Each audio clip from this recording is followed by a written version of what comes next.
Hello everyone, welcome back. I hope you all are fine and safe.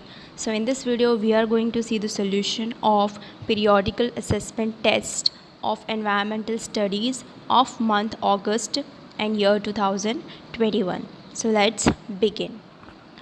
Question number 1, write down names of 2 animals and birds as per given features. ठीक है, आपको क्या करना है, यहाँ पे कुछ फीचर्स दिए हुए हैं, उसके अकॉर्डिंग आपको दो एग्जाम्पल्स लिखने हैं। ठीक है, 2 एनिमल्स एंड बर्ड्स के नेम्स लिखने हैं according to the features asked. So number 1 is can walk on a wall. ठीक है, अब ऐसे 2 एनिमल्स के नाम लिखने हैं जो कि दीवार पे चल सकते हैं। ठीक है, so first is lizard and second is cockroach. Then number 2 can fly. अब ऐसे 2 एनिमल्स या बर्ड्स, ठीक है, इसमें तो ऑब्वियसली बर्ड्स आएगा, तो इसमें 2 बर्ड्स के नेम लिखने हैं जो उड़ सकते हैं, तो स्पैरो एंड पैरॉट। ठीक है, आप क्रो लिख सकते हैं, आप बैट लिख सकते हैं, ठीक है, ईगल लिख सकते हैं, आप वल्चर लिख सकते हैं। ठीक है, तो कोई भी 2 बर्ड्स के नेम आपको लिख देने हैं। Number 3 with horns on the head. ठीक है, अब ऐसे 2 एनिमल्स के नेम लिखने हैं जिनके सिर पर सींग होते हैं। ठीक है, हॉर्न्स होते हैं, so cow and buffalo. Then number 4 drinking water with lips. अब ऐसे 2 एनिमल्स के नेम लिखने हैं जो पानी पीते हैं थ्रू देयर लिप्स, तो number 1 deer, second goat. Then number 5 drinking water with tongue. अब ऐसे 2 एनिमल्स के नेम्स लिखने हैं जो कि अपनी टंग से पानी पीते हैं, so number 1 is tiger and number 2 is lion. Then question number 2 match A with B appropriately and write your answer in the given blank. ठीक है, आपको क्या करना है कि कॉलम ए दिया है, कॉलम बी दिया है, आपको दोनों को मैच करना है। आप कॉलम ए में एनिमल्स के नेम्स दिए हैं और कॉलम बी में उनके होम्स दिए हुए हैं। ठीक है, so you have to match animals with their homes. So number 1 ant. ठीक है, अब एंट कहाँ रहती है, तो एंट के घर को एंट हिल भी कहा जाता है। ठीक है, और उसका दूसरा नाम बरो भी कहा जाता है। ठीक है, तो एंट का आंसर है number 5 burrow. Then number 2 horse. ठीक है, हॉर्स कहाँ रहते हैं, हॉर्स स्टेबल में रहते हैं, सो हॉर्स का आंसर आएगा stable. Then we have lion. ठीक है, लायन कहाँ रहते हैं, लायन केव्स में रहते हैं। देन काउ, कहाँ रहते हैं, काउस कैटल शेड में रहते हैं। ठीक है, उनके लिए शेड बनाया जाता है, वो वहाँ रहती हैं। देन पीजन कहाँ रहते हैं, पीजन अपना नेस्ट बनाते हैं। ठीक है, सो पीजन के साथ आएगा number 4 nest. So these are your answers. Then number 3 classify the following into tree, plant and climbers. ठीक है, अब यहाँ पे आपको कुछ ट्रीज़ के नेम्स दिए हैं, कुछ प्लांट्स के नेम्स दिए हैं, ठीक है, और कुछ क्लिम्बर्स के नेम्स दिए हुए हैं। तो आपको क्या करना है, इन सबको कैटेगराइज कर देना है। ठीक है, ट्रीज़ के नेम ट्रीज़ वाले कॉलम में लिख देना है, देन प्लांट्स के नेम प्लांट्स वाले कॉलम में लिख देना है, एंड क्लिम्बर्स के नेम क्लिम्बर्स वाले कॉलम में लिख देना है। ठीक है, तो हम देखते हैं। फर्स्ट अप हमको दिया हुआ है bitter gourd, so bitter gourd is a climber. ठीक है, तो यहाँ पे क्लिम्बर में डाल देना है। Then basil is a plant. ठीक है, basil means tulsi. Then bottle gourd का भी क्लिम्बर ही होता है। ठीक है, वेल होती है, वेल कहते हैं उसे। Then peepal is a tree. Then mogra is a plant. Grapes is also a climber. ठीक है, उसको 3rd कॉलम में डाल देंगे। Then periwinkle is a plant. Neem is a tree. Mango is also a tree and then Ashoka is also a tree. ठीक है, तो इस तरीके से आपको कैटेगराइज कर देना है। Next question, put tick against the true statement and cross against the false statements. ठीक है, तो ट्रू एंड फॉल्स हैं, आपको ट्रू स्टेटमेंट के लिए टिक कर देना है एंड फॉल्स स्टेटमेंट के लिए क्रॉस कर देना है।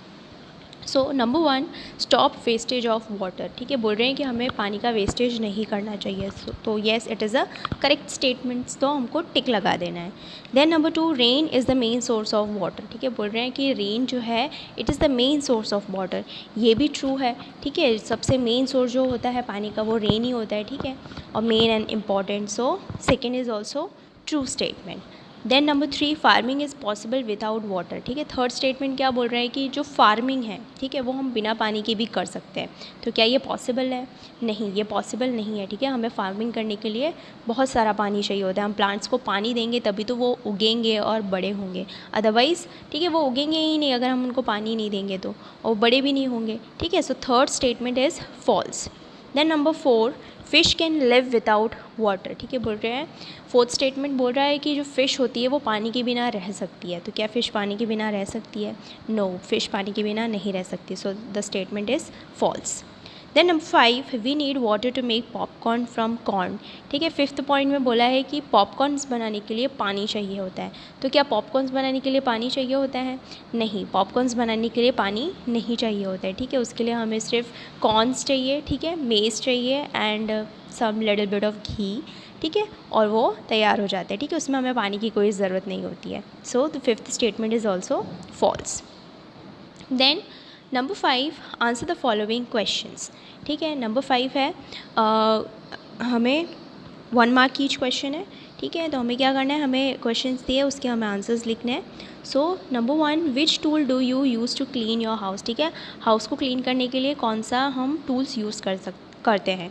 ठीक है, तो हम ब्रूम यूज़ करते हैं, झाड़ू, मॉप, ठीक है, dust pan, then scrub brush, vacuum cleaner etcetera are used to clean our house. ठीक है, तो ये सारी चीज़ें हम यूज़ करते हैं अपने घर को क्लीन करने के लिए। Then next number 2, what do you use to decorate your house in Diwali. ठीक है, अब हम दिवाली के टाइम डेकोरेशन के लिए क्या क्या यूज़ करते हैं। So we decorate our house with lights, garlands, rangoli, तोरन्स एक्सेट्रा। ठीक है, ये सारी चीज़ें हम यूज़ करते हैं अपना घर डेकोरेट करने के लिए on Diwali. Then number 3, what do you call a part of your house which is used to cook. ठीक है, अब हमें पूछा है कि जहाँ पे हमारे घर के अंदर खाना बनाते हैं उस पार्ट को क्या कहा जाता है। ठीक है, so a part of house which is used to cook is called kitchen. ठीक है, जहाँ पे हम खाना बनाते हैं उस हम क्या कहते हैं, उस पार्ट को हम किचन कहते हैं। Then we have name any 4 things that you find in different parts of your house. ठीक, अब ऐसी कुछ 4 चीज़ों के बारे में बताना है। ठीक है, 4 चीज़ों के नेम लिखने हैं जो आपके घर में अलग अलग जगहों पे देखने को मिलती है। जनरली सबके घर पे ये चीज़ें होती हैं। ठीक है, तो अलग अलग जगहों पे हम पेंटिंग्स लगाते हैं, लाइट्स लगाते हैं, टेबल रखा होता है, चेयर रखी होती है, कर्टन्स होते हैं, क्लॉक्स होती हैं एट्सेट्रा। ठीक है, तो जनरली ये 5 चीज़ें हमें घर के डिफरेंट पार्ट्स में देखने को मिलती हैं। ठीक है, और सब ये चीज़ें सबके ही घरों में मिलेंगी, तो जनरल चीज़ों के नाम मैंने यहाँ लिख दिए हैं। So this was the solution of EVS standard 3rd. If you have any doubt, query or suggestion, let me know in the comment section.